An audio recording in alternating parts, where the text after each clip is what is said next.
Jaliye şaredariya bajarı mezina Diyarbekir ve ji bo ku kesên bixwazin bibin xwedî pîşe qursek hatiye vekirin. Di qursê de ji aliyê mamosteyên pispor ve perwerdeya hunera ferfuriyê tê dayîn. Hunera ferfuriyê hunereke rengîn e û sabr û baldariyeke mezin dixwaze. Mamosteyên ku waneyên ferfuriyê didin jî didin zanîn ku eleqederbûna ferfurî bandoreke baş li ser giyanê mirovan jî dike. Mamosteya ferfuriyê Sevda Erbey ku ew bixwe jî di qursên wisa de hînî hunera ferfuriyê bûye dibêje, hunerek wisa ye ku mirovan bi xwe vegirê dide. Ben de öğrenciydim. Ez ji berê xwendekar bûm. Paşê ez hînî vê hunerê bûm û 11 salin ez mamostetiya hunera ferfuriyê dikim. Bi rastî hunereke ciyawaz e û efsûnî ye. Ji aliyê xwe pêşxistinê ve ev huner bêsînor e. Deman ku ez bi vê hunerê re eleqeder dibim, ez xwe ji bîr dikim. Eleqeyeke gerek baş heye û her di mehan carekê perwerdehî bi dawî dibe û em komên nû werdigirin. Kesên ku li vê derê perwerdehiyê dibînin dîplomayê distînin û dikarin ji xwe re atölyeyekê jî vekin.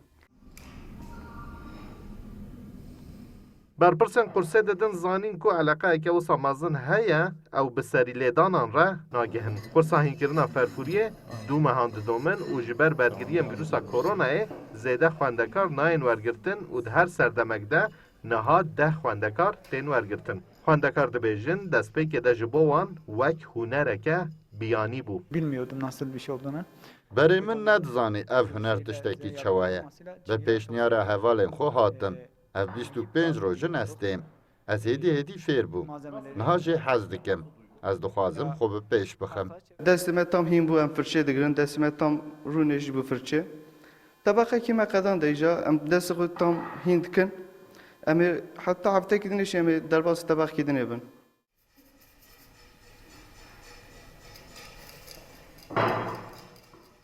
Di qursa ferfuriyê de ku ji bo xwendekaran derfeta xwedî pîşebûnê pêşkêş dike û di heman demê de hobiyeke cawaz e, berhem û kesayetên dîrokiyên wek bircên Diyarbekirê yên navdar jî tên xêzkirin.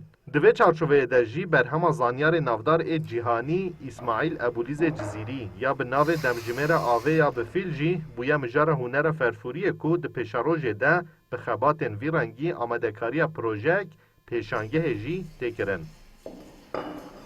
Mahir Yüksel, Kurdistan 24, Diyarbakır.